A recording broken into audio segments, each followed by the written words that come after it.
So you guys want to know the difference between an Auburn fan and an Alabama fan? Well, the Alabama fan just sucks, all right?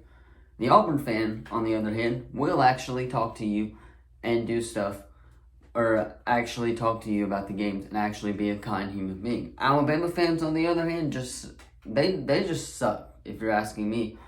Most of them do. I have a couple of friends, obviously, who don't, and of course, most of them do, but the difference between an Auburn and Alabama fan is Auburn fans are just much nicer in general, in my opinion. That's how that goes. Just wanted to throw that out the way. I wanted to get that off my mind before we start today's video. Anyway, what is up, everybody? Welcome back to another video. Did not post yesterday. Was really busy yesterday during the day, and then of course at night I had work. So today, what we're going to do, we have some NFL games to go over, react to, as well, talk about a lot of them because, again, the Cowboys are still first place in the NFC East. But without further ado, let's go ahead, hop right in to some NFL reactions. Week 15, I believe, as we come down to the wire for playoffs. Alright, so the first game, of course, Thursday night, the Las Vegas Raiders against the Los Angeles Chargers. This was a heck of a game for the Raiders offense. Taking a look at the Chargers, though, Easton Stick didn't play terrible. It's just all three touchdowns that he had really came in that fourth quarter, I guess you would say. Really did not watch a snap of football this weekend, except for last night. I caught the Eagles game. However, 23 of 32, 257 yards, and a touchdown as well. I already mentioned the 3 interceptions. Receiving, Josh Palmer caught one, Quentin Johnson caught one, and of course Erickson also caught one as well. The defense having 1 sack on the day, which again shows how the Chargers did struggle. Now looking at the Raiders side of things, O'Connell was 20 of 34, 248 yards, and 4 touchdowns on the day as well. Zamir White had a rushing touchdown, and Brandon Bolin also had a rushing touchdown. Devontae had a rushing touchdown. He also led the team in receiving, 8 for 101 yards, 1 touchdown. And then Trey Tucker had 1 touchdown. And then Michael Meyer and Jacoby Myers also both had touchdowns apiece. Taking a look at the defensive side of things, 2 sacks on the day, 3.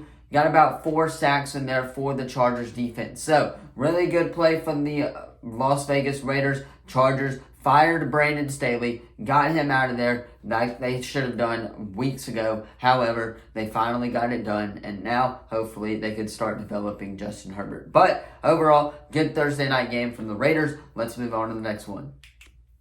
Moving on to the next game, you got the Minnesota Vikings and the Cincinnati Bengals in an overtime thriller. And I did watch a little bit of this game. I watched the majority of the first half and a little bit of the second half, but I did not see overtime. Nick Mullins, of course, 26 of 33, 303, 2 touchdowns and 2 picks. One of those picks, which led to the Bengals to win this game as well. However, Ty Chandler was the leading rusher, 23 carries for 132 yards and 1 touchdown on the day as well. Jordan Addison catching 2 touchdown bombs as well. And then, of course, the defense getting in there for about 5 sacks, I believe, on the day and 1 interception as well. Taking a look at the Bengals side of things, though, don't go anywhere. Jake Browning, the man, the myth, the legend, was 30 of 42, 324 yards, 2 touchdowns, 1 interception as well. Joe Mixon also had a rushing touchdown and led the team in rushing as well. And then T. Higgins went off with 2 touchdowns, 4 receptions for 61 yards, but Jamar Chase did lead the team in receiving.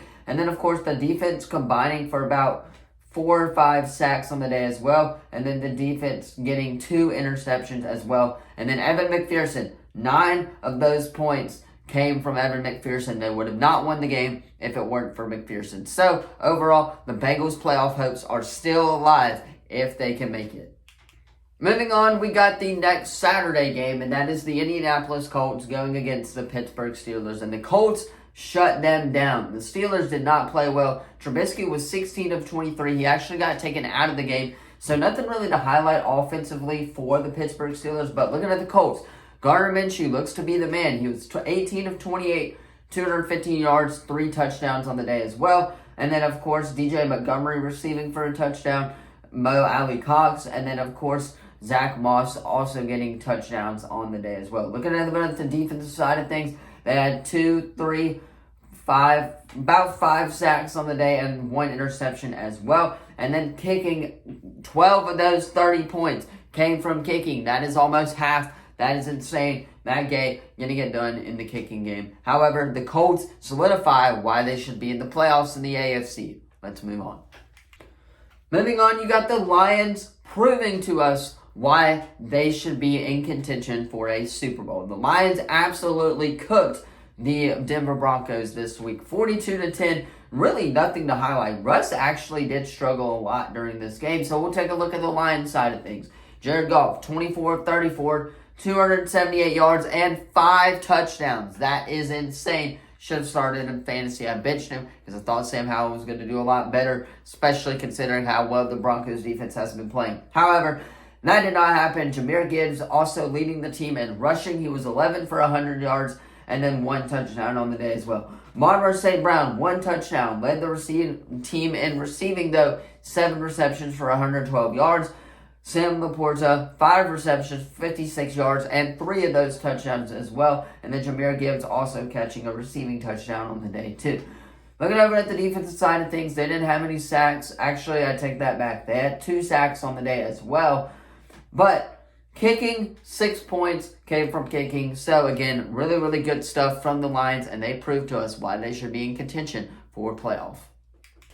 Moving on to Sunday, you got the Saints beating the ever-living crap out of the New York Giants. 24-6. This was not even a contest. I don't even want to talk about how bad Danny DeVito was. We'll take a look at the Saints, though, for a little bit. Derek Carr played pretty good. He was actually really, really good and on point this week, especially after last week, how bad he played. But he was 23, 28, 218 yards, and 3 touchdowns on the day as well. Kamara, the leading rusher on the day. Don't need to go into anything with that. Juwan Johnson catching a touchdown. Jimmy Graham. And then, of course, Keith Kirkwood on the day catching a touchdown as well. They benched Olave because he was hurt. They did not play Chris Olave this week. Take a look at the defense. They had 2, 3, 4, 7 sacks on the day. They got to down Danny DeVito a lot. And then Blake Grupe, 6 points from kicking as well. Kickers getting it done this week. But the Saints solidify why they should win the NFC South, in my opinion. Saints might win that division. Moving on, one of the better games this week. The Chicago Bears against the Cleveland Browns. Justin Fields, 19 of 40, 166, 1 touchdown, and 2 interceptions. The Browns taking the win here, though. Of course, Justin Fields kind of struggled. Rashawn Johnson catching a touchdown. DJ Moore leading in reception.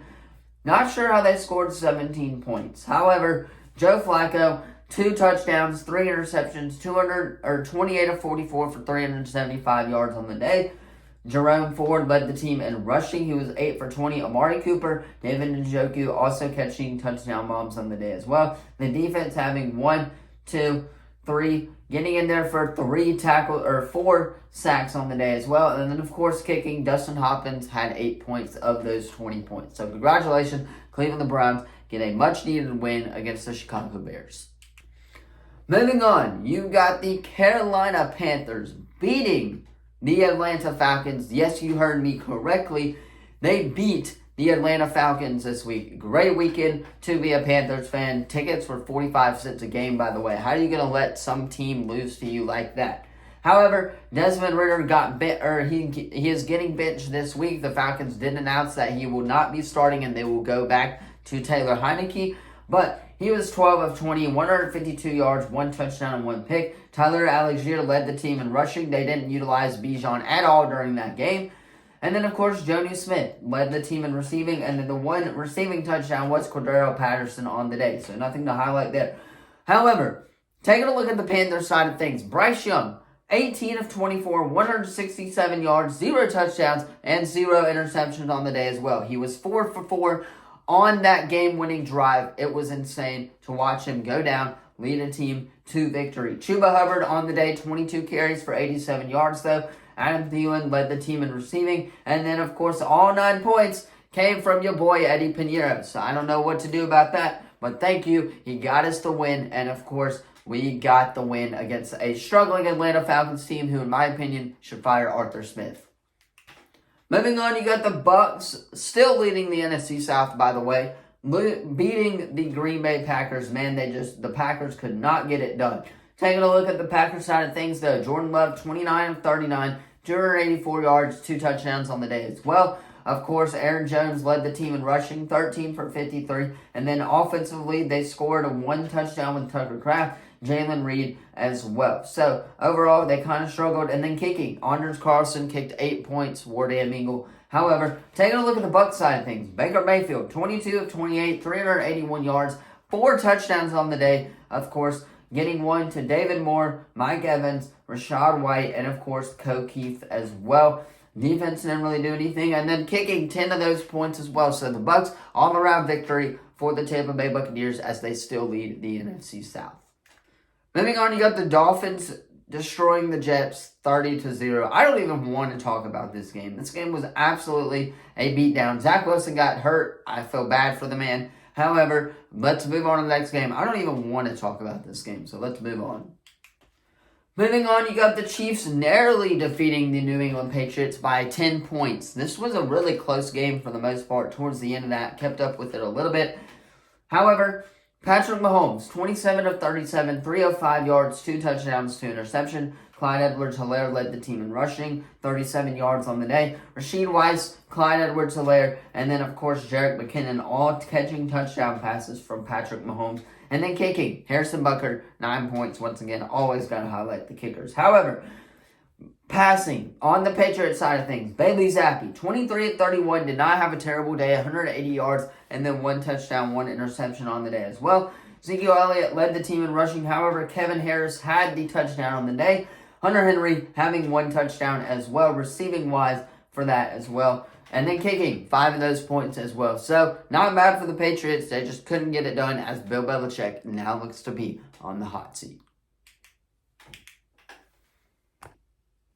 Moving on, you got an overtime thriller. The Houston Texans beating the Tennessee Titans Oilers uniforms. They just basically said F you to the Texans. That's how it was. Case Keenum, though, came in. He was 23 of 36, 229 yards, 1 touchdown, and 1 interception. Replacing C.J. Stroud, not bad, but C.J. Stroud's got to get healthy if you guys want to make the playoffs, in my opinion. Devin Singletary, though, led the team in rushing, 26 carries for 121 yards on the day, 0 touchdowns. Noah Brown, though, catching a touchdown, and I believe the defense had a pick 6. And then 13 of those points came from kicking on the day as well for the Houston Texans. Now looking at the Titans side of things, Will Levis, not bad. 17 of 26, 200 yards, 0 touchdowns though, and 1 interception. Will Levis did have a rushing touchdown on the day. I believe 4 of those points did come from kicking as well. So Texans, you did win, but you need your starting quarterback back if you guys want to go for a playoff push. Moving on to the next game, you got the 49ers beating the Cardinals. One thing I want to say about this, the Cardinals hung in there for the most part in this game. It was just towards the end where it kind of got out of hand, and then the 49ers clinched their division. That's all I wanted to say about this game. Congratulations, 49ers. Go celebrate your division clinching before you lose in the playoffs. However, 49ers, congratulations, but still got work to do in the playoffs.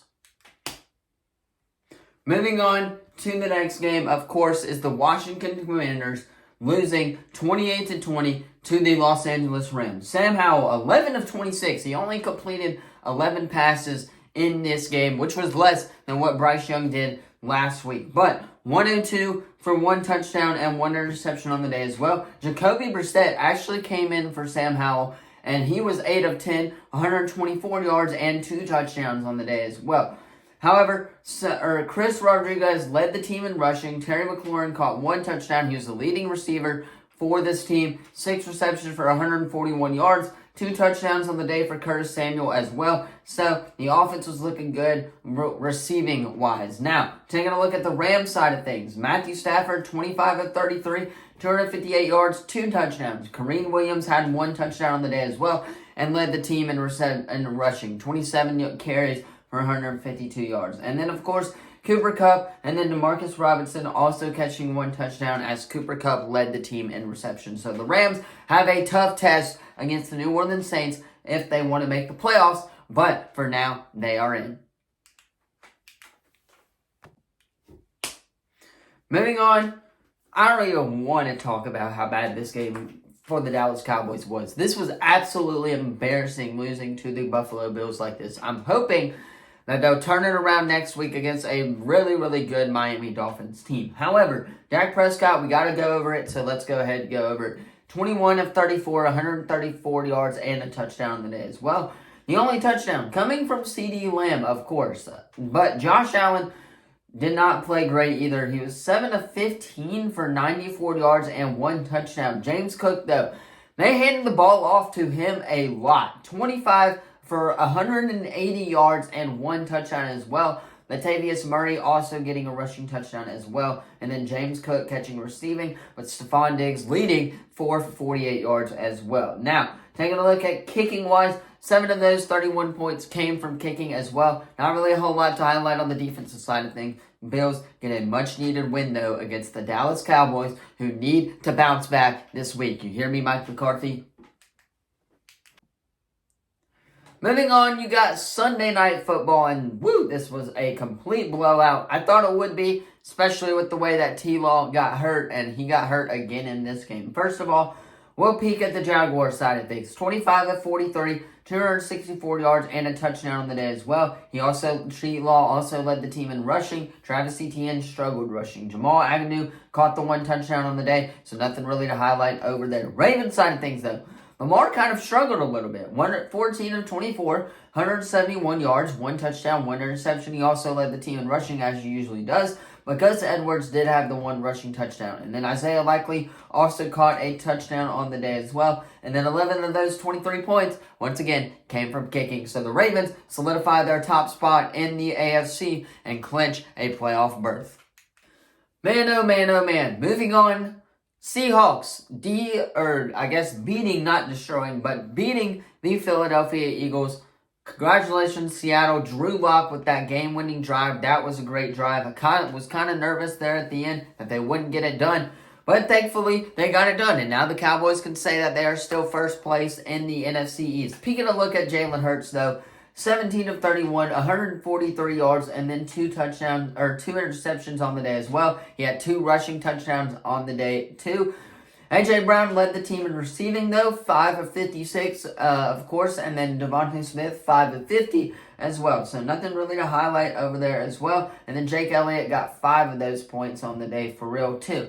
Drew Lock, though, he was the MVP of this game. Thank you, Drew Lock and JSN. JSN got the game-winning touchdown in his hands and almost got converted back. But JSN luckily held on to the ball, and they ruled it a touchdown. Thank the Lord, so the Eagles can suck my cock. But moving on, let's close out this video. Congratulations, Seattle. Thankfully, you can beat the Eagles. Alright, moving on. That is going to be all for today's video. Let me know what you thought of it in the comments down below. Don't forget to like, subscribe, obviously turn that bell on. We do our best to post on this channel every single day. With that being said, tomorrow's going to be regular NFL picks. I think Thursday we may start a college basketball picks series where we predict the SEC games that are going on. If you guys are enjoying that, we may do that on Thursday for the weekend games that come with the SEC, starting with conference play, but we're going to go ahead and get those out the way. And then Friday, like I said, will be Franchise Friday with the Chicago Bears or the Arizona Cardinals. Haven't really decided yet. However, that's where I'm going to end today's, though. Thank you all so much for watching. Tomorrow, we'll be back, and I'll see you in the next one. Peace.